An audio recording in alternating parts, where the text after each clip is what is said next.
A year after the Eagles were propelled to the Super Bowl, thanks in large part to the year one contributions of rookies and free agent signings, we are looking ahead to 2025 to figure out which newcomers are likely to make a big impact in year one, with Fran Duffy and Zack Baun coming up next.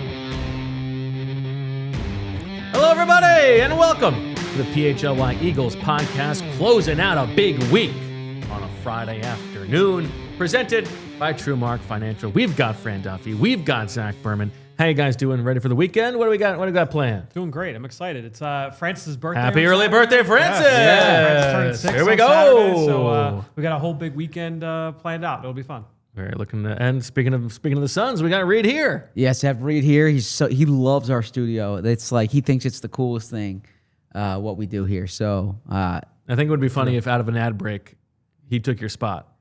The insight might be better.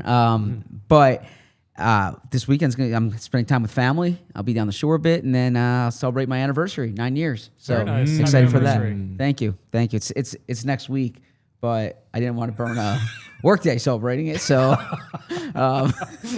even though that was the original plan, that was the original plan. Yeah. You efforted to make sure. Yeah, we'll celebrate it on Sunday night, and so that Mental gymnastics here, Fred. Wait till you hear this. No, it's better for the kids that way, right? Right. So Sure. yeah. I'm sorry you have to suffer through Memorial Day this weekend. No, first off, Memorial Day is a great holiday, and yeah, but excited for the show today. All right, I'm excited about this episode, the conceit for this, because I think it's a good framing. What we want to do is we're going to draft the players that we think are most likely to make an impact this year on the Eagles. And it's interesting to think about because last year, I mean, so many players who were brand new to the team, and if you want to expand it beyond players, coaches as well, made a huge impact. And as I was making this list for us for this episode, we're going to do 4 rounds, so it's going to be 12 players. I mean, after who's number 3? I don't know. And then there's a draw. Who's number 6? I don't know. But you think about last year, I mean, Vic Fangio, Kellen Moore. I'm just going to run down all the names, and obviously there's a variety of impacts here. Kenny Pickett, Saquon Barkley, Will Shipley, Jahan Dotson, Johnny Wilson, Paris Campbell, CJ Uzama, Mekhi Becton, Bryce Huff, Thomas Booker, Zack Baun, Devin White, Oren Burks, Jalix Hunt, Jeremiah Trotter Jr., Quinyon Mitchell, CJ Gardner-Johnson, Cooper DeJean, Isaiah Rodgers. Some of those players were expected to have bigger impacts than they did. Some of them were huge surprises like Zack Baun. But you just think of the entirety of that contribution. We are not expecting that from the newcomers this year, but it was a huge part of what sent the team to the Super Bowl. Yeah, I mean, if you would have sat here a year ago, it would have been Devin White would have been one of our first 3 or 4 players. And I think it would have been Bryce Huff 1, Saquon 2. Right, yeah, right. And probably Devin White 3 or 4 after that. And so, he ends up not playing a snap, and Zack Baun goes on to be an all-pro. He would have been 8th or 9th on that list, probably. If even. If that, yeah. But it also illustrates a point that I've made, and I'll probably continue to make too often this offseason, which is I kind of differ than maybe what some fan sentiment or some talking head sentiment is, that this team got a lot worse in that their best players are all back for the most part. Right now, they did lose some key guys, but they didn't lose any of their 10 best players, to the point that the players that you're looking at the incoming players, it's not that only 1 or 2 of them have these big holes they need to fill. Yeah, it's interesting. I actually also went through the exercise of the players who were gone, like how many snaps they played, who the guys they have to replace the most. We can get into a little can you name guessing game on that front. But some of them have in-house replacements. Some of them don't. I don't know that I would necessarily say that like they didn't get worse, but it's not that No, doesn't not mean, significant, that doesn't yeah, mean yeah. they made the wrong decisions. It's just that you got to make some bets. Sure. Yeah, I stand by it that if you write down the 10 best players on last year's team, and they're Yeah, I all think back. That's for the most probably right. part. Yeah. Yeah. Okay. All right. You want to get into this? Let's do it. Let's get right into it. How we deciding draft order? Good question. Bree, how should we do it? Should we do a triple rock, paper, scissors? Lottery. Yeah. We do the triple rock, paper, scissors shoot at our house all the time, and never works. it's never good. But let's do it. Or should we do, what is it? Like, how do you play 7-Up again? I don't even remember. That would require one of us standing up. And Yeah, going out there. okay. Yeah. All right. How do you play triple rock, Yeah, paper, scissors? how do you? I was Whoever has curious the... Yeah. Whoever. Well, let's just see how it goes. We'll figure it out. Ready? Okay. Rock, paper, scissors, shoot. Oh, see, this Okay, is what so happens. this- okay. We got to go again. All right. Rock. This is great podcasting. scissors, Rock, paper, scissors. All right. So you're eliminated. Yeah, so So I'm now out. it's between No, me and okay, Zach. okay, Okay. okay. Rock, paper, scissors, shoot. Rock, paper, scissors, shoot. All right. You got All the right. paper. So Okay. we'll go, you go first. I go second. You go I'm third. Yep. And we'll make it a snake. Snake. Okay. Now, just for how you guys went about this, you're not thinking who's going to play the most snaps necessarily. No. You're thinking Biggest impact. real impact. Yeah. Who's going Exactly. to make the biggest difference on wins and losses. Yes, exactly. So, with the number one choice in the newcomer draft, You know, I didn't come up with a good bird pun for this. I should have. it's a Friday in May. Flucomer. Perfect. There you go. Flucomer. I'm going with Jihaad Campbell. Okay. And I say this because the talent's there, I believe. Sure. The role, the potential role is there. The variable here is the injury. I don't know when he's going to be right. We'll find that out during the summer. But I think that if he is healthy enough day one, he's your day one starting linebacker next to Zack Baun. And then I don't belittle the pass rush upside that he has. I think the Eagles drafted him to have a major role day one or year one with the team. He would have been number one on my board as well. Yep. I still kind of need to wait and see about the pass rush. I don't know if I really think that they think that's going to be his year one impact. I don't know. I think a lot is probably going to depend on when he gets on the field. Now I say that, and a year ago, Cooper DeJean didn't get on the field. Yeah. And then, Until week 5. Yep. Until week 5, but then he was awesome. Yeah. So I think the fact that we all believe that Vic Fangio is a huge Jihaad Campbell fan tells you that he's going to get on the field whenever he is ready to get on the field. And yeah, I think, I don't want to speak for you. I would imagine you were probably between him and Andrew Mukuba with the first pick here. Precisely. Number one and number two on my list. And Yeah. so, I think Andrew Mukuba is going to play more snaps, probably. He has a more definitive role, assuming he's going to win that job. But I believe that Jihaad Campbell is going to, if he is what they think he is going to make a bigger difference to the team. Yeah, I think when you look at overall impact and opportunity, injury aside, and that's the big thing about it. That's why that was the only thing that gave me pause about whether or not he was going to be number one on my board was all right, how late into the season are we talking where he can get inserted into the field, or into the lineup? But I mean, when you talk about the quality of impact, what he can do in the run game, and then if there's that pass rush upside, he would have the greatest impact to this group. You think about the places where they have to replace guys who left.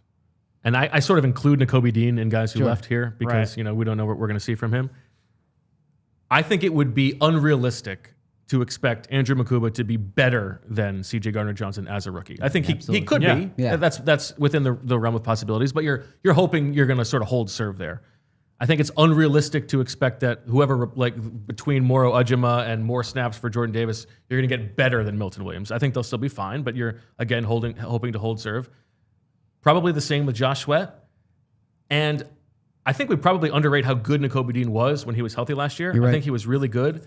But I think this is the one place where if Jihaad Campbell hits, he could be or should be better than Nakobe was. Yeah, I think that's the upside there is greater than I think what Nakobe did. And Nakobe was awesome last year, was rock solid. But I think that when you look at what his skill set is, there's more reason to be excited about the upside with Jihaad Campbell. If I can ask you quickly on Jihaad Campbell, because you're plugged in here, is your understanding that the questions in the league were about when he would be healthy enough to play this season or the long-term health? Because those are two different questions. Both. Both, okay. Yeah, 'cause to me, there were teams. So Is it fair to say the shoulder was short term, the knee was long term? yeah, I think the shoulders, people were reviewing the shoulders as potentially long term as well. you don't remove a guy off the board unless it's long term. Okay. Right, so he was off the board for numerous teams, and so those are the teams where like we're worried about like the long term ramifications here and the long term viability of the shoulders and potentially the knee. But then I would say pretty much everybody was like, all right, like he's saying that he's gonna be ready this summer, but you kind of have to wait, let that play out. It's kind of like the Miles Jack situation. When Miles Jack was coming out of college, not when Miles Jack was with the Eagles, like a top 10 talent who fell to the second round. And Miles One Jack day would be signed just like when the Eagles signed Ndamukong Suh and Linval Joseph. Just like that. Miles Jack had like 5 productive seasons in the NFL before the longevity wasn't there. So it's just something to keep in mind. Yeah. Okay. I think that was the right pick and a good discussion at the start. Okay, I'm going to give you this toucan you now to frame this conversation. So I want you guys to guess the 10 most snaps played, including the playoffs, by departed players, including Nakobe Dean from last year. Number 1, I would say C.J. Gardner-Johnson. That's correct. Yeah. Number 2, I would say Darius Slay. No, he's number 3. Okay, Mekhi Becton, I would say is number 2. Yep. Okay. So then 3 is 3 you said Slay. Slay. 4, I would say is Nakobe Dean. Correct. It's almost like you wrote a book about this. Yeah. 5, I would say is Josh Sweat. Correct. 6, Crushing it. 6, I would say is Milton Williams. Correct. 7, I would say is. I'm deciding between Isaiah Rodgers and Avonte Maddox. I'm going Isaiah Rodgers. It is Isaiah Rodgers. Okay. I'm doing better than I anticipated This is very here. impressive. This is 8, I'm thinking Avonte Maddox here, but that might be a bit of a stretch. Maddox missed time last year. Are we just thinking offensive and defensive snaps? Or? Yeah, I'm not counting Rick Lovato. Okay. Let me. Coach's pet, maybe. What's that? Coach's pet, maybe. Ooh, yes, good one. Kenny Gainwell. That is correct. I Good work. forgot to add. Look at that. Actually, Gainwell is. No, it is not Gainwell. Gainwell is number 10 Okay. So we're looking for 9 and 8. and 9 and 8. Yeah. Is You Avonte? said Avonte. Avonte. is 9. Okay, so I need 8. Yeah. And Well, who are the remainder? So you have Oren Burks. Brandon Graham.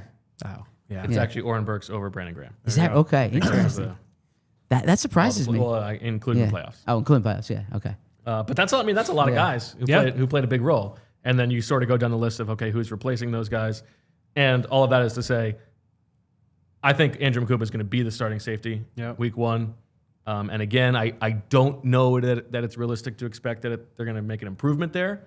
But maybe you hope that year 2 of, the 2 corners and maybe Reed Blankenship taking on a little bit more of an extra role, you're able to get by there. And listen, maybe Andrew Mukuba, the hope is a little bit more reliable than C.J. Gardner-Johnson with a little bit less big play upside. Yeah, I think the absence of CJ is enormous. I mean, I've on the record, I thought he was a big addition last year. There's the proof of concept in terms of the before and after with CJ. We saw what they were before. We saw what they were after. I think they're going to miss him, and it's the move that I'm most critical of that they made this offseason. And I'm not saying Drew Mukuba can't fill that, but I think where they're are going we to miss him. with are we? Is it Drew? He wants to go by He Drew. wants to go by Drew. Okay, But Then the I team gotta hasn't call him Drew. hasn't changed it on the roster. But Okay. he did say he wants to go. He by wants Drew. to go by Drew. Well, then I gotta respect that. Drew.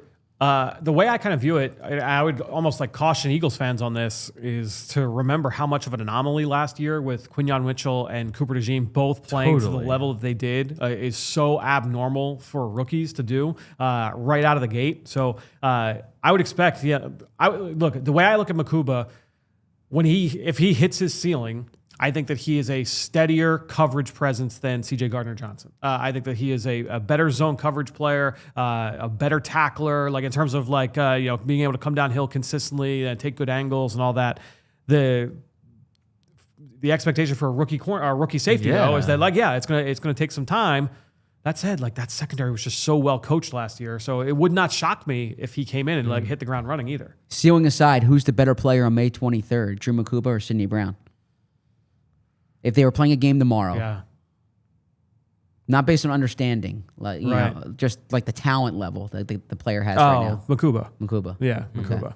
Yeah, if like if game plan and all Yeah. that stuff was out, yeah, I would say Mukuba. Look, and we'll get to it at some point here today with one of the newcomers. But if neither Sidney Brown nor Tyler Steen start, that's a tough look at that. Now they aced the first round, you know. They got Jalen Carter. I think it's okay. Okay. I mean, it's not ideal. Yeah. For both of those third round picks to have lost jobs, but I also think like middle outcome. You don't hit everything. Hitting, I get that. getting Yeah. like a top backup when the third round is probably okay. Like there are worse outcomes, especially when you nailed the first round. Sure. If Tyler Steen becomes a low end starter, high end sixth man, I think that's a fine outcome for that pick. Right. I think the Sidney Brown one is because they really went out on a limb on that one, and they were sort of puffing their chest out on that one. You know, that was their red star player. Yep. I also think it's probably fair to say that like scheme change at that position makes as much of an impact as most positions. Agree. And injury when you're that twitched up and you get the injury, it affects you. I would have liked to see him play more his rookie year. Agreed. You know what I mean? Like when they were, when in service of having the team best at the end of the season instead of dilly-dallying with Kevin Byard and whoever else. I think that might have. I wonder if it would have worked out differently. All right, over to you, Fran. Make your number 3 overall pick. Then we'll go to break and give you a chance to think about number 4. Sure. I'm going to go with Kenyon Green here, the guard that they acquired in the trade where they sent Chauncey Gardner-Johnson to Houston. I mentioned it. Was it earlier this week, last week, whenever it was? I have more juice for Kenyon Green right now than I did about Mekhi Becton a year ago. To me, going back through his film, the highs are really, really impressive. This guy is outstanding from an athletic standpoint, from a movement standpoint. The things that I'm envisioning, like Jeff Stoutland being able to do with him on the run, I'm very excited to see that. But he doesn't sacrifice like movement and strength and power when you have that athleticism. That's why this guy goes in the top 15 of the draft. What he can do from a mobility standpoint is great, but some of the combo blocks, like the ability to just kind of uproot a defensive tackle, get him off his spot, and get up to the linebacker level was really impressive. Now, the lows were pretty bad last year. That said, like when I was going back through like the sacks and the pressures allowed by that Houston offensive line, this was during free agency as after the trade. A lot of that was, I have no idea what the protection call is here, and they made the change at offensive line with the offensive line coach. The center was kind of a turnstile last year where it was a couple different guys that played at that spot. They moved on from Tunsil. They moved on from Green. Now, there's been talk like, all right, did Green like put his best foot forward in terms of being able to approach that from a like professional standpoint, stepping in there as a first round pick to handle that job? Like that's something that he will have to make sure. But the same thing was said about Becton last year. And so I think that when you're looking at Kenyon Green, I honestly thought about putting him in my top 2 for the rankings of this list. I think that there's something. I don't think that's crazy. He could play every single snap the same way Becton did. He was my number 3. Was he your 3? He was my 3 as well. Okay. Yeah. Now, where are you turkey-wise on him versus Tyler Steen winning the right guard job? 60-40, maybe? Yeah. 65-30, 65-35? I think that, I might go 60-30-10 or something like that. Sure. 60-35-5, right. But I think he is most likely to be the starter. And I think that's because we are colored by the Becton experience, having seen Jeff Stoutland take the very talented ball of clay and get the most out of him. It's not a sure thing. And I think we're also keeping in mind that Tyler Steen has had a chance to win these jobs here before and hasn't. Yep. But yeah, so you're telling me that a lot of the negatives you saw from Kenyon Green last year could be easily cleaned up in a more professional.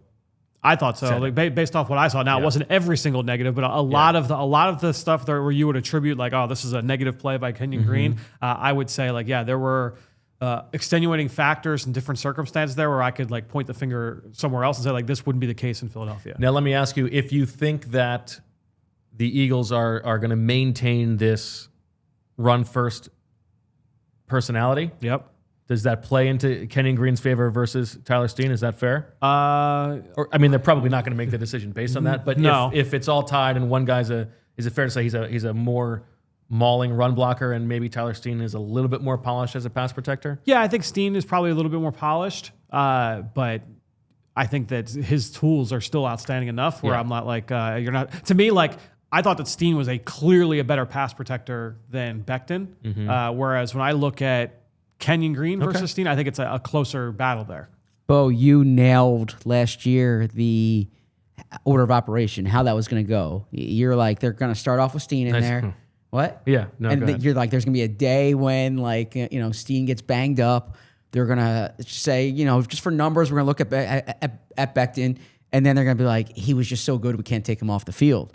What's your expectation for how this is going to look? Do you think it's going to be Green, Steen back and forth? Do you think it's going to be the same type of thing as last year? It's a good question. I would say that I don't feel like I have quite as good of a pulse on it this year, but I kind of, I don't know. I guess I kind of think that it will be an every other day, which is usually what Stoutland does, and Steen will get the first day because of the holdover, and then week 3 of camp it'll just start to be Green every day. Yeah, that would be if I had to predict, but I don't feel as sure about it. Yeah, I think the pathway for Green would be, if there's like a day in there when Lane or Jordan aren't there, and they're like, we just want to see Tyler at tackle here, just because we're preparing for every contingency. So Kenyon's in. Yeah, I could see that. And then they're like, and then Stout's, he's very animated. Stout's like, I saw him in there, and it's he's popped. He popped. I can't, you have to use your eyes. Yeah. So it could be like. And listen, I do think that is probably. I mean, that is a good outcome for Tyler Steen if he's your top backup at 4 positions, and I think he could do that. He's a very smart player, so I think that's very reasonable, and that's not a bad thing. No. But yeah, I mean, he there's a reason, just tools wise, not to lean too heavily into the draft pedigree, but he went in the 3rd round, and Kenyon Green went in the 1st, and then like top 15. Yeah. Nothing wrong with leaning in the draft pedigree, Bo. Lean in. I mean, to be aware of draft pedigree, take it for what it's worth, but don't make that the only thing you care about. That's all. All right, let's take a quick break, and we'll come back with round 2 of the Flucomer draft. All right, Ashley. I mean, this is it. This is the weekend. This is the Memorial Day sale weekend at Ashley South Jersey in Philadelphia. It is your chance. It's the big one to save $100 off every $1,000 that you spend. That's 10% off, people. Plus, amazing savings on beautiful outdoor furniture, plus 60-month special financing, and you can have all your furniture delivered locally free. Plus, a lot of pluses. You notice that? Plus. That's because this is all a big addition for you. With your qualifying purchase, you get a free gift. And you get to save on top brand mattresses and get free local delivery, setup, and removal at Ashley, South Jersey, and Philadelphia. Financed with approved credit. Minimum purchase required. Some exclusions may apply. See store for details. Go check it out. The Memorial Day sale at Ashley. Well, now hear from our friends over at Bet365, because we know whatever the moment, it's never ordinary at Bet365. They've got 90 million users worldwide, so get in on the fun. Bet365 live streams 780,000 events each year, and you've got those early payout offers across the NBA and the NHL. We are in the thick of postseason play with both of those sports, and Bet365, they offer the widest range of games and markets available for those live in-game bets across those sports. Now, you can also take advantage of that new customer offer where new customers, they can now get $150 in bonus bets when you bet just $5. Win or lose, doesn't matter. You sign up, use the code PHLY365, you deposit $10, place a bet for $5, and you get $150 in bonus bets regardless of whether or not you win or lose. And look, I mentioned we're right in the thick of postseason play with the NHL and at the NBA. Tomorrow, we've got the Thunder. They've got their playoff matchup Saturday night. Take advantage of Slam Dunk Saturday. It's another Bet365 Slam Dunk Saturday. Place the qualifying parlay bet totaling at least $20 or more on that game, and you can get up to $25 in bonus bets. Terms and conditions apply. Again, whatever the moment, it's never ordinary at Bet365. We want to also make sure that we mention must be 21 or older and physically located in PA. If you or someone you know has a gambling problem and wants help, call 1-800-GAMBLER. All right. Over to you, Fran. This was a tough one. There was definitely a tier break here. I felt like there was an easy pick here, and then after this, I felt like, man, where do I go? I'm with Bo. My top 5 I was able to get. Okay. So there was a drop off. I felt the top 4. Yeah. Let's drop off for me after 5. Over to you. Ty Robinson. Interesting. Yeah, Okay. Nebraska. Just because I think from a snap standpoint, you mentioned all the snaps that they lose with He's going to with have a Milton role. Williams. He's going to have a role. I feel good about his ability to step in and have a role as well. You know, this is a guy that I think there's no question about the floor with Ty Robinson. I feel good about his ability to come in, make the roster, and can contribute early on. And so I think Ojulari steps up and takes on more of that Milton Williams role. Someone's got to take on, backfill that, and I think that's going to be Ty Robinson. His versatility, I think, will help. His ability to impact the run and the pass, I think, will be well welcomed in this Vic Fangio scheme. And, listen, we'll poke fun at the age, but when you're drafting a guy in the 4th round who is that old, you're expecting him to contribute right away. Yeah, And I think there's every expectation that this is a guy who is polished enough that he is expected to be a part of the week 1 rotation, and probably immediately 4th in the rotation. I guess so. He's fighting with Thomas Booker, but I would say that the turkeys are on him. Yeah, and Booker, he's obviously going to get some of those like nose tackle snaps behind Jordan Davis. So, and that's not where I think Ty Robinson is going to make his hay. So I think when you look at it, I think there's a very clear path to playing time for Ty Robinson. What number was he on your list? He was number 5. He was 5 on mine as well. So who am I missing Actually, here? he was actually number Four. 6 on mine. Interesting. Gotcha. So I thought he was in that group of 5. And I was like, it's Interesting. pretty clear here. Is it? Okay. But so that's his role in terms of how he performs. I mean, that's sort of comparable to where Moro Ojulari was last year. Do you expect that he will be better than last year's Ojulari, or No, less I think effective? I think a little bit less effective would be my guess, especially as a rookie. Who knows? Maybe he's able to hit the ground running in that way. But we talked about the profile. I think with Robinson, I get a little worried about and we're still a little bit early in the days of like the 6th-year seniors that are coming into the NFL. But the 6th-year senior who didn't produce until that 6th year, that does worry me a little bit, because that's where, to me, like the age is like, it's even more magnified. It's more, when you talk about like the downside of an older player. This is a guy who didn't really dominate at the college level until he was 23, right? And so at a position, by the way, where he can physically just manhandle the guys across from him and take advantage of going up against younger players. He is 3.5 months older than Moro Ojulari. There you go. There you go. Interesting. That could be a new one. I don't know if we would need to mention that every day. Ty Robinson, who happens to be 3.5 months older than Moro Ojulari. We'll start the streak. But that's all. That speaks to Bo's point about drafting younger guys. Is like, you look at where Moro Ojulari is in his development curve. He was so young when they drafted him. Now he's stepping into a big role with the team at age 23. Yep. All right. I will take the free agent who they spent the most money on here. And there is obviously some injury risk. He has struggled to stay on the field, but if you get a half season of Azeez Ojulari, I think there's a good chance that he makes a bigger impact than any of these guys who comes after. And I do think that if he is healthy, he's going to be pushing for snaps. Maybe Nolan Smith is awesome. He's got to prove he can stay healthy. Jalex Hunt was freaking awesome in the playoffs. He's got to show that he can do that in the regular season. I think there's a chance that Azeez Ojulari ends up having a bigger impact than maybe we expect, and is one of their go-to 3rd down pass rushers.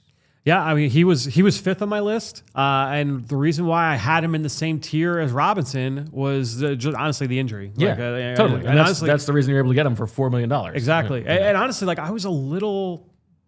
Remember, I was very high on him. Yeah. I was a little underwhelmed watching the film from last year, and so I think that that might have soured me a little bit on the Ojulari upside here moving into this year. I feel like Howie Roseman in 2014 right now, because I had 5 guys and now I'm drafting 6th, and it's like, what do I do? It's a little different. I know. Yes, of course. Because I agree, he was 4th for me, and I'm bullish on him. I'm less enthused about the overall edge rushing group, and so I think he's going to have to play and contribute. I think it's ambitious to expect Jalex Hunt to be like major contributor. I just they have 2 guys right now who are coming back. Azeez Ojulari is going to have to play, or they're going to have to add somebody. If Azeez Ojulari is not a contributor, I don't know where the pass rush is coming from. I mean, we'll get to Josh Uche, but they just don't have enough guys at that spot. So I did think now, unless Jihaad Campbell contributes there. Sure. I had always thought throughout the offseason their edge rushers coming in the draft. Their Yep. edge rushers coming in the draft. And so the fact that their edge rusher didn't come in the draft until Pal Ryland, that's why I kept thinking Campbell has to be an edge rusher because it's such an important thing, and they don't have bodies right now. Yeah. Well, it'll be interesting to see how that one plays out. All right, over to you for 6 overall. Yeah, so I'll just stay true to my board. Man, we are like perfectly on time. Halfway through the draft. Unbelievable. I'll stay to my board, but I have cause everything's cluttered here. This is where if I was the GM, I would trade down, and I'm like, because I can get my guy here. If one of us can trade up, I mean, it takes 2 to tango. Yeah. Otherwise, you got to go position preference. Yeah, so I'm going to go Adoree Jackson. Yeah, he was next for me as well. And I'm going Adoree Jackson, not because of like the player that he is, but there's a reliability that he brings to a position there where there are a lot of questions, a lot of young players. They want to have that veteran safety net, if you will, and he provides that. I think it was Fran who said the inside-outside is overstated, or maybe it was Deniz. Deniz, yep. Yeah, Deniz, the inside-outside. But you would think with that skill set at that age that he's able to do both if you need him to do so. And I mean, it is very important for them to have a hedge for Keely Ringo. I Yeah. mean, and he is their insurance plan, because if Keely Ringo is not ready to be a every down player on the outside, Adoree Jackson has done it. Maybe not at the highest degree possible, but he is a nice little floor for them to have. I guess this exercise is the answer to this question, but I was going to ask, like, who do you have more faith in for this fall being able to contribute, Adoree Jackson or Mac McWilliams? But you guys both had Adoree this high, so then I guess that answers that question. Yeah, I do, and I feel like McWilliams is sort of on the Keely plan, where I think they're going to expect him to be a special teams ace year 1, and then hopefully compete for a job year 2. Interesting. What about you? I want to see. I'll see how the summer plays out. I haven't talked to anybody about it, but I liked McWilliams for being a 3rd or 4th corner, and so this is the role that he's got, the ability to kind of compete for with this team. I'm interested to see how it plays out. Now, we haven't talked about this yet, and I see wannabe GM in the chat. We have talked about this on Blueski, but the pumping up of Jahan Dotson in week 18. A lot of that success came against Adoree Jackson in a game in which it looked to some people like the Giants were throwing that game. And they had Jackson out there. And they had Adoree Jackson out there just like purposefully not covering him. This was a point I wanted to make on the show. I'll make it now with Jackson. The challenge with a lot of these like 1-year lottery ticket veterans is the ranges of outcomes, or the range of outcomes is it could go from being cut before the season to like being Patrick Robinson and being a key contributor. Absolutely. When there's because typically when there's money associated with the deal, you're like, all right, he's going to be on the team. With these guys, you don't know, like the tight ends, you don't know if they're going to be on the team at all. AJ Dillon, you don't know if he's going to be on the team at all. But then there's also this pathway, to use Daryl Morey's words. If you squint, like, okay, I can see why he would have a big role here. Yeah, I mean, guys could show up in camp and they're just totally lost. Or like they don't have it anymore. Or to your point, I mean, you could get Patrick Robinson, you could get the reclamation project that hits, and so I mean, a lot of this is total guesswork. Okay, all right. Before we get to round 3, Zach, when you are back on the board, let's take some time to check out our super chats and what we're going to call the big deal, presented by the good folks at Kia of Cherry Hill. A lot of love for Jersey on the episode today. The big deal. What do we have on the super chats? From Grizz. Hey guys, starting a tradition of traveling to one Eagles game a year. Here are my top options for this year. The home opener, have yet to visit Philadelphia or the link, Green Bay and LA. His thoughts. Now, you know that we have a contest where you could win a trip to Green Bay. We'll get to that in a little bit, but I feel like if you haven't been to Philadelphia, come to the home opener after they won the Super Bowl against the Cowboys. Yeah, so I was going to say to Grizz, because I was going to say the same thing about the trip, but it doesn't sound like you're local, and so you have to be local for that Green Bay trip, or at least you have to be able to fly out of Philly. That's true. I mean, coming to a game in Philly would be the way to go if you've never been here and you're an Eagles fan. If you're just looking at road destinations.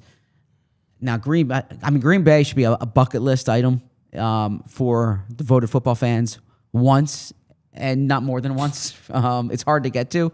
If you're looking for the big deal here, it's expensive to get there. It's expensive to it's a harder trip, but it's an awesome experience.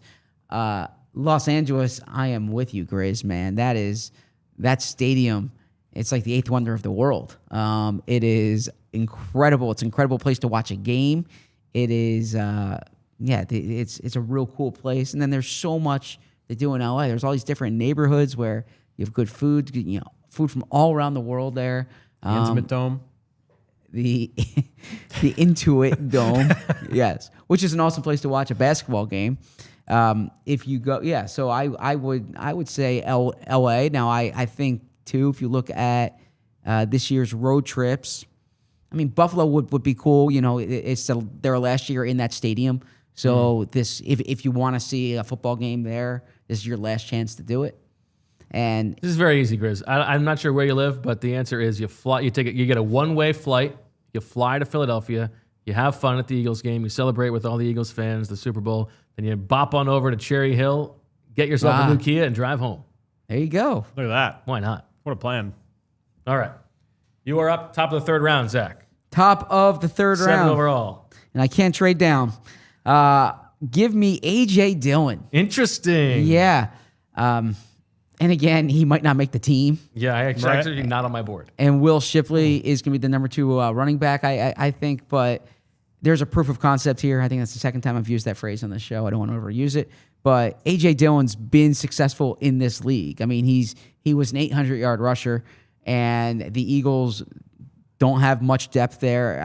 I think, they have some intriguing undrafted guys. Montreal Johnson, someone who we should watch during camp. But they don't have there's a clear pathway for A.J. Dillon to make the team. If A.J. Dillon's on the team, he's not on the roster for special teams reasons. He's on the roster for depth running back. Saquon Barkley was remarkably healthy last year, given his history. If he's not out there, I don't think Will Shipley is going to be like an every down back. So I would imagine A.J. Dillon contributes in those situations. Here's a question for you. Yes. Do you think that A.J. Dillon is the Eagle who was most adversely affected by the tush-push sticking around? No, I don't. Because I don't think they were going to run the ball in those. I think it was just going to be quarterback sneaks. I don't think it was going to be, let's just give it to A.J. Dillon here. I think it was going to be quarterback sneaks. So no, I don't. But I guess the Eagle most adversely affected by it.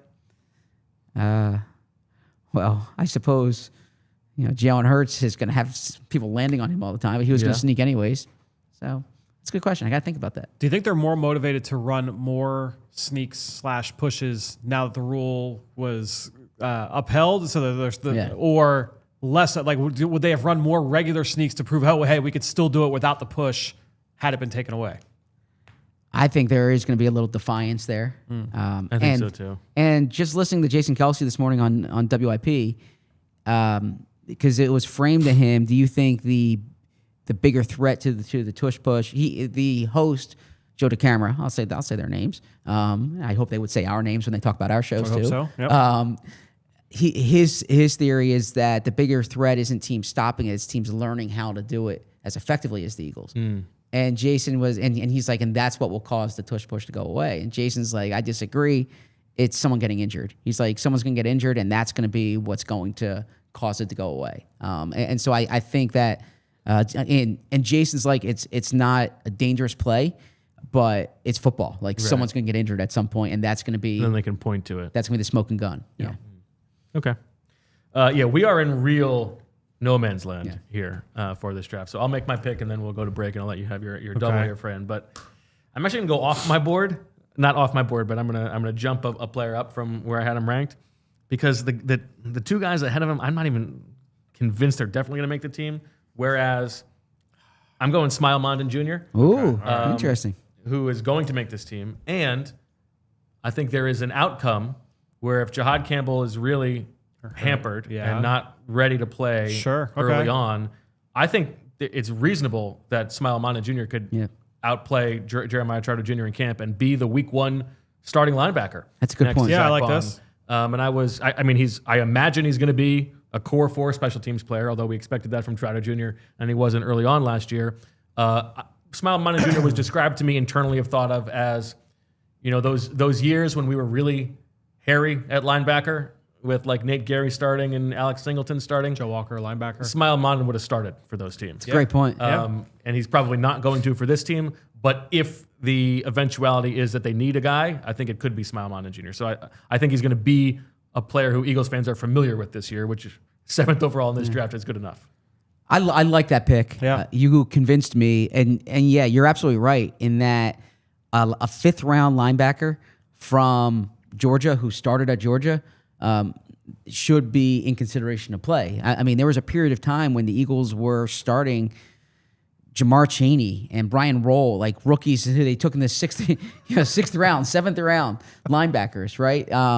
It's a position where I will never not do that when I hear Brian Roll's name. There's not the same resistance to playing that there are some other spots. Right. I thought your reasoning behind it too, where there's the path to him getting early playing time. I think that sticks as well. Okay, let's take a quick break and then we'll find out what Fran does on the turn, his last 2 picks. It's the weekend. It's a long weekend. Who are we kidding? You're going to be sucking them back, right? And what are you going to be sucking back? I hope it's a nice Pabst Light. Nope, it's a couple. Pabst Light is a new light modern beer from Pabst Brewing Company. It is 96 calories, 3.5 carbs, and full of crisp and refreshing flavor. At Pabst Light, they use high-quality ingredients so you can get that high-quality beer at a smart, approachable price. And it retains the fun and independent spirit Pabst is known for. Just one difference. It's light. Learn more about the new Pabst Light at PabstLight.com. Please drink responsibly, and you absolutely must be 21 or older. I was somewhere the other day and Flex? I was everywhere. I was admiring the floor. And I was saying, like, man, Hello? I was somewhere. I was admiring the floor, and I was like, is this wood? Is this vinyl? What? And the person said to me, "How do you know so much about floors?" And I said, "Well, honestly, I don't know as much as the people at Empire Today, right? Because sometimes you just want flooring experts. I'm not an expert. I rely on the experts to learn floors. And Empire Today, they have flooring experts. They have dedicated flooring professionals who focus on flooring every single day. They would have been able to know in that moment what type of floor it was.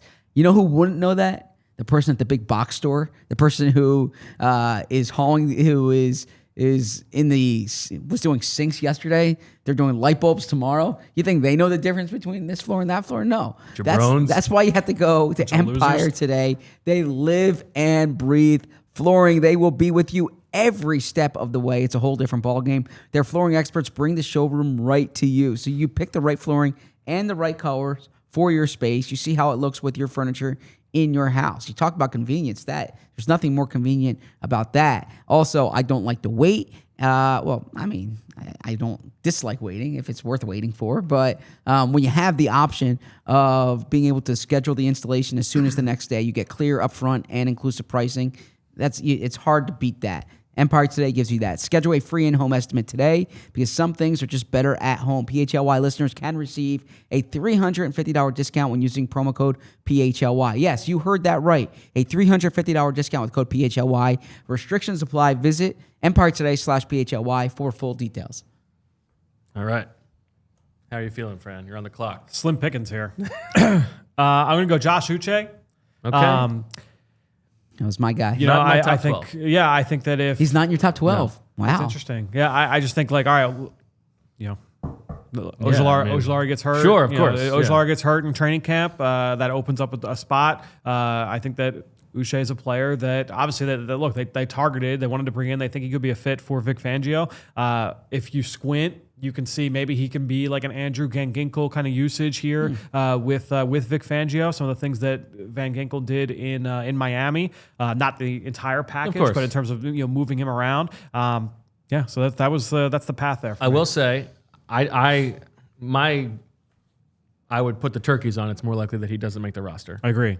But if you really have to squint and like who is capable of making that insane, not quite Zack Baun level, but like out of nowhere, Patrick Robinson type jump, it probably is Josh Uche.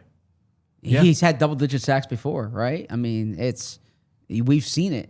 We've seen it. So yeah, he was high on my list for that reason. Okay, there you get one more. All right, for my last one, I'm going to go. Do it. I'm going to go with Avery Williams. That's right. I said Avery Williams. I was hoping he would fall. I actually thought you were gonna take him at 6. I considered it, but I stayed true to the board. That's where Nick would have had him. Nick would have him 1 overall. Yeah, when you said I'm going to go off my board, I was like, oh, you're going to do it. I had a whole thing prepared. Okay. And I was going to do an ode to Britton Covey and go on. Well, you should still do it. I feel bad. Yeah, I mean, I feel bad because I don't really have. All I had prepared was that's right. I said Avery Williams. I think that to me, when I look at, I said running back. That's right. I think when you're looking offense, at Williams, right, there's a path where certainly like. I feel better about him making the team than some of the other guys that we talked about. I feel better about him making the team than Uche, just because of the special teams value. It is unique that they've listed him as a special teamer. I was trying to think of the last. Is it Maragos? Was Maragos listed as a special teamer? No, he was a safety. How about No. Colt wasn't either? No, he was listed as a safety. He was listed as a safety. Started the game. Wow. Yeah. All right, They're leaning into this. This is like when the Jacksonville Jaguars put Denard Robinson as a Honestly, this is actually one of the things I'm most interested to see next week. Yeah, what position group is he with? Yeah. But look, if Keely is that offense? That's right. Keely Ringo taking on a bigger role defensively. You want someone to come in and take on some of the special team snaps that he did a really good job with last year. That could be Avery Williams. Do you think that he will be the punt returner in addition to the kickoff returner, or do you think they will let Cooper DeJean be the punt returner? That would be my guess that he is the punt returner. That Avery Williams is. Yeah. Okay. I also think that he's gonna have he's gonna be all special. Like he's gonna have a gunner role. He's gonna cover. Yeah. Yeah, he's gonna cover. So I like that. Now should have gone earlier. I defer to some of my other colleagues and friends for the Jersey analytics, if you will, but I don't think they give him 18 unless it's like he's got a little bit of juice with the team. Like you're putting him in the 40s if he's just trying to make the roster. I think 18 is a desired number. Jerry Macklin, I think he's 65 turkeys to make the team. Yeah, exactly. So and have a role. Yeah, he was next on my board. He was the one I had ahead of Smile Monton Jr. Interesting. I thought he would fall to me. Why didn't you stay true to the board? No chance. Okay. You had a good case for Smile, so I would not have had as good of a case for Smile. Okay, well, you have left me no choice. I just gotta go. I mean, the guy has no competition on the roster. Take my guy again. Charlie bit me. Yeah. Charlie Hewlett is the long snapper. Charlie Hewlett is the Eagles long snapper. Yeah, friend of the program or friend of a program. Marissa. Yeah, very nice to the Duns. No competition on the roster here. Now, it is a position that you can sign off the street if you wanted to, but the Eagles clearly, we were all wrong in the how you know. Is that what it is? Is that the right name? About Lovato? Yes. Yeah. Yeah, because they clearly were looking for. No, that's Flu World Order. Flu World Order. That's what I'm saying. Okay, sorry. The third most important game of the offseason. No, that's the most important game of the offseason. Right. But not the year. I think the most important game of the year is probably the spread your wins and fly draft. That's all the teams. That's all 32 That's teams. the NFL over-unders? Yes, yeah, Really? yeah. Don't you think? Well, No. I mean, Swooper is the most important. Yeah, Swooper, right. sure. Swooper is the most important. But Yes. that's I'm thinking of the one-offs. Yes. Got it.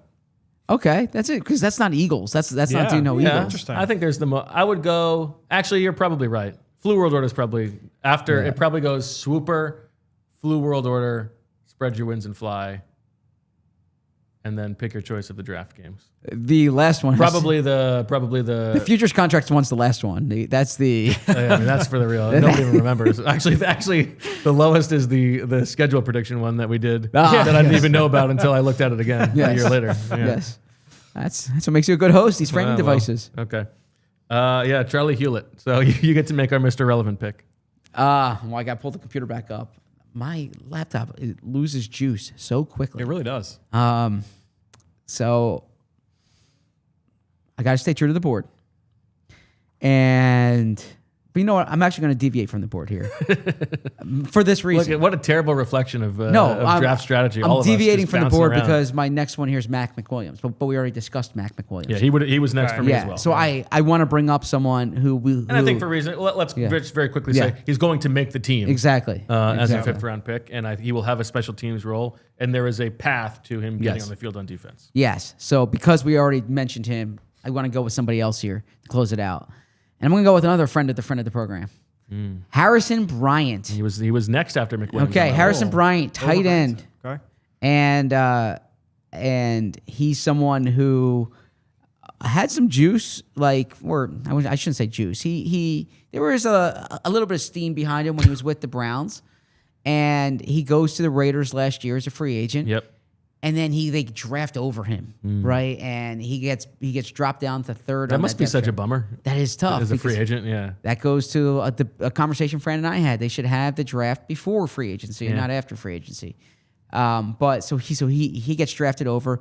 But this is a player who when he was on the field when Njoku was injured, and even when Njoku was out there, he was a legit NFL player.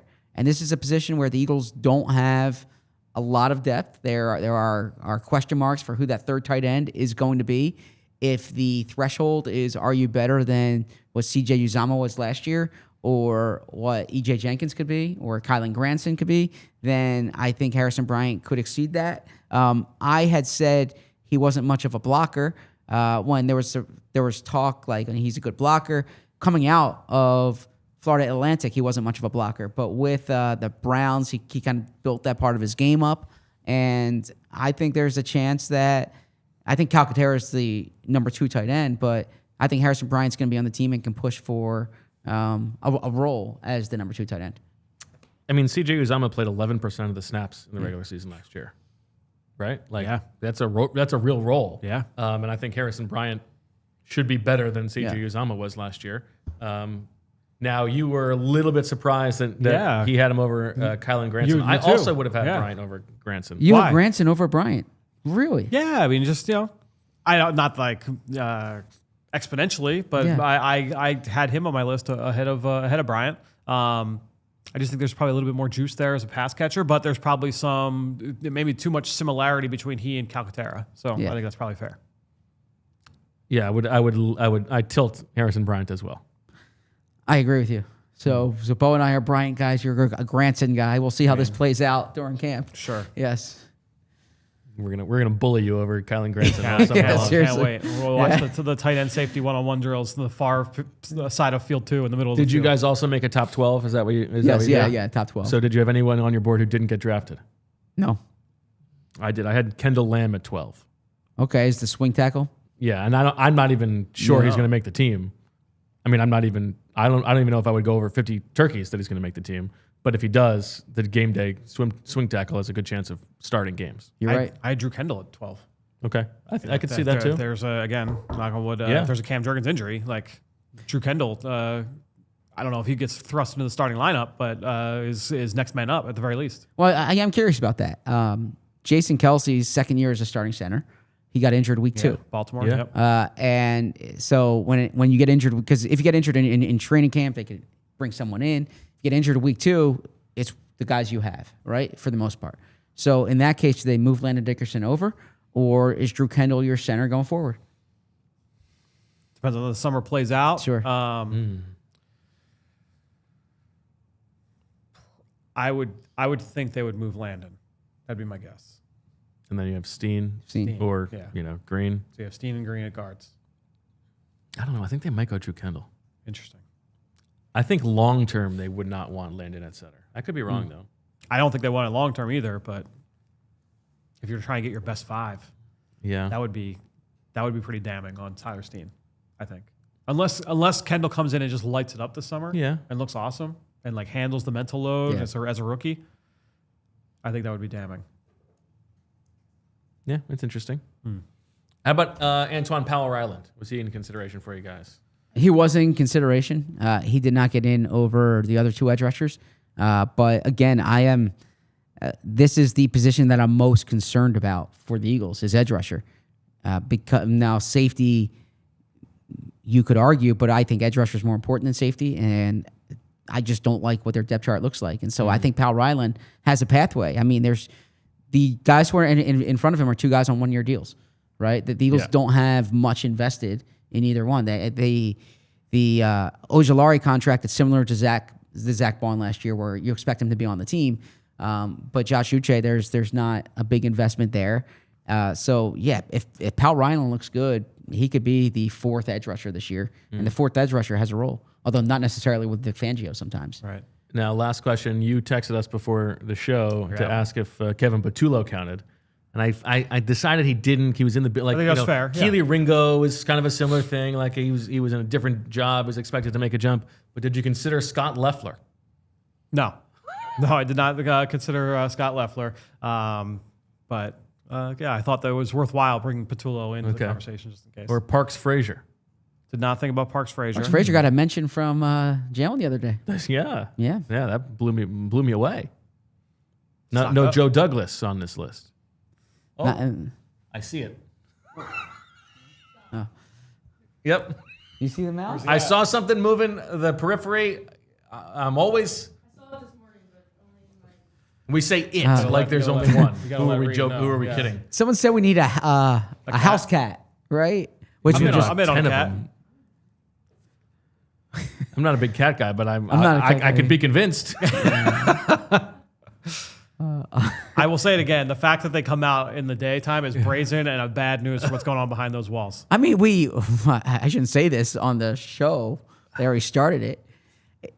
If they come out when the exciting mics are broadcasting, we have an exterminator here tomorrow, right? You know, like that's.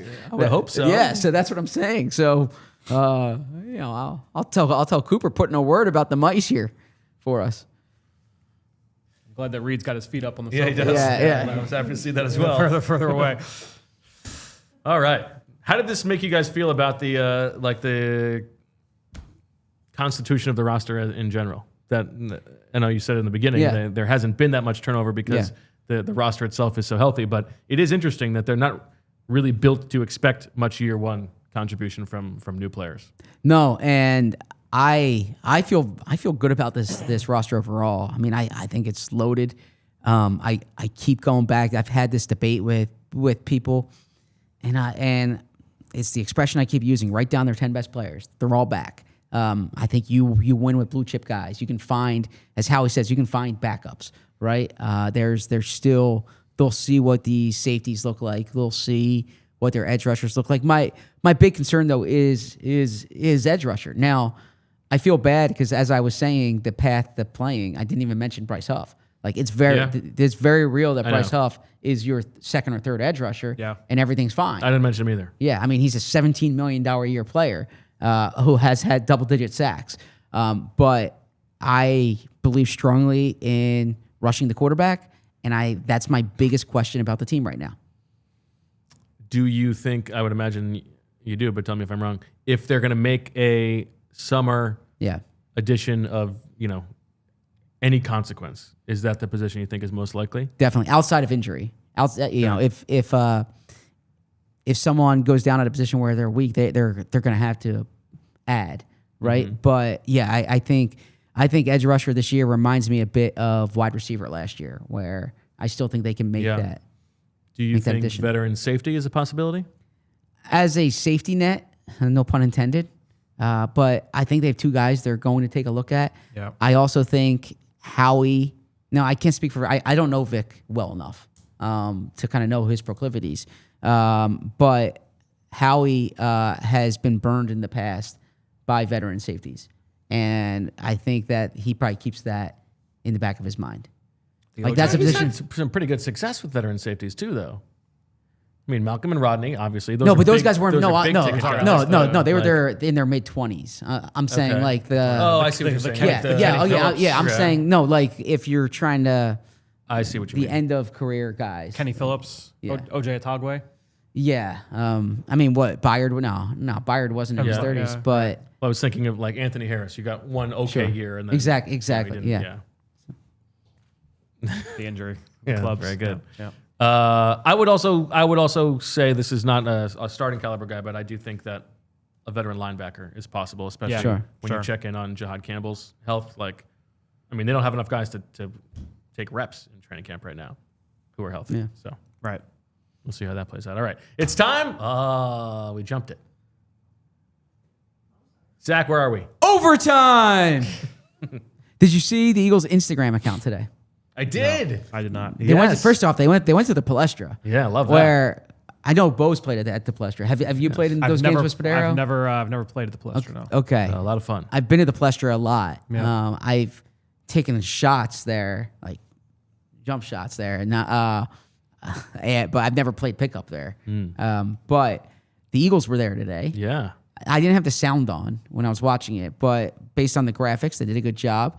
It looks like I'll let you guess. I will Can you guess? give you 20 guesses as to who won the free throw shooting. That's what I was contest. good. Yep. Who won the free throw contest?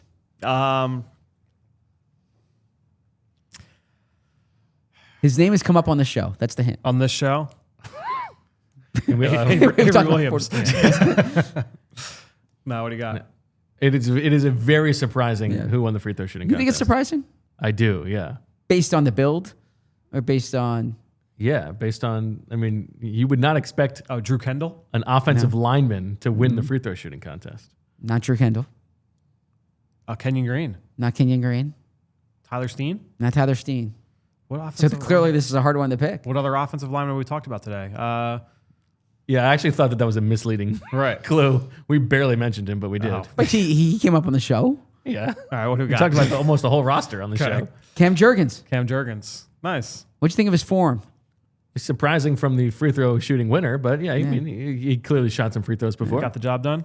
Yeah. How about the knockout competition? I found that to be a surprising addition. Knockout competition. I feel like this one, if you had to only make one guess, it would probably be the correct Yes. answer. This is someone who definitely played knockout growing up. Someone who definitely played knockout growing up.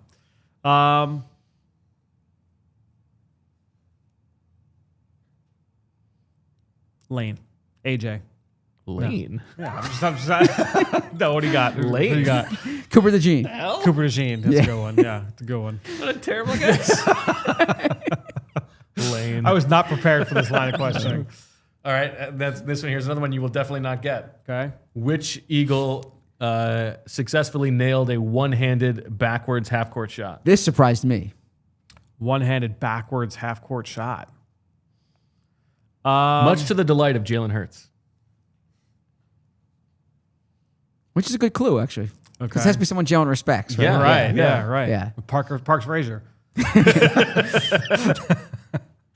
What do you got? Nakobe Dean. Oh, nice. In That's good. No brace. Wow. Yeah. That's what I was gonna say. That's good that he was out there doing that. Also, let me ask you this. Nick nails a three. But my question to you, was that the first take? Or do you course think, not. yeah, like Nick wants that on. Nick's very proud of his three-point sure, shooting. yeah. He's brought this up. This is something He's got yeah. the yeah, the he follow-through followed with through. He holds it. He's brought this up little numerous twist on it. times about his shooting in high school at Southwestern Central. Was this the first take, or is this like stay with me until you hit this here? No, I would actually bet that it was first take. Really? Oh no, Okay. I don't think that he was like, make sure you get me. Oh. I just think he probably took about 40 shots. Oh, and so okay. they had several to choose from of him making it. okay. This was I actually had got this back and forth with somebody on social media. I think I was on Twitter about the behind the scenes draft video about unscripted, Yes. and they were like, "Oh, like they're just saying this for the camera." Yeah, and I was like, "No, like they don't have they have other things to do other than think about like, oh, let me reshoot this for this piece for the website or for social media." I had this debate with another reporter, someone I really respect, because I was like talking up how good the Eagles entertainment is. How many and, like, reporters on the beat do you not really respect? I respect them all. Is it a longer list that you do or you don't? I think it's just one. No. So. Oh, look at this. Bree's got the. Yeah, Bree. beautiful. Awesome job. I can watch it for the first time. Here we go. Yeah, So there's the person, Jurgens. the person's point to me was like, oh no, that's Now, this this like is surprising that Darren Kennard makes it to the very end of the. I can see that. Of the knockout. Who St. does Ignatius he is beat good though there? I basketball. don't know. St. Ignatius is a good basketball program. Okay. Gannon played there. They won a state championship. I thought that was pretty good form from Jurgens. It's not bad, yeah. Yeah. Just body type wise. No, Tanner McKee dropping a dime there like that. I wouldn't Here's expect Sirianni. Mailata to be good at basketball. So the person's point to me is, oh, that's just like propaganda. You know, you have to like report this out. Yep. And I said, I got to be honest with you. Like, I believe in being skeptical, but when a player's mic'd up on the field, that's like authentic. Yeah. Like, it's much more reliable than going to the locker room and say, what did you say in this situation? Like, you hear it. 100%. Yeah. Now and there might be some. It's devoid of some context. Sure. But he did say the thing. He did say it. Yeah. Exactly. And it's not like, you know, yeah. When you're in the heat of the game, like that stuff that's authentic. For instance, it was cut this way to tell this story, but Nick and Jalen in the aftermath of the Super Bowl telling Saquon, like, Yes. this is because of you. Like, that is much more impactful than if they had just said that on the podium. Exactly. But there, it's the thing that caught me so off guard this year was when, after the Giants game, the first Giants game, when I asked Nick about taking Saquon out there, like short of the record, and he recounted the conversation, I was like, there's no way that actually happened. Like when he said, let the young boys eat. Yeah. And then, because it just sounded scripted.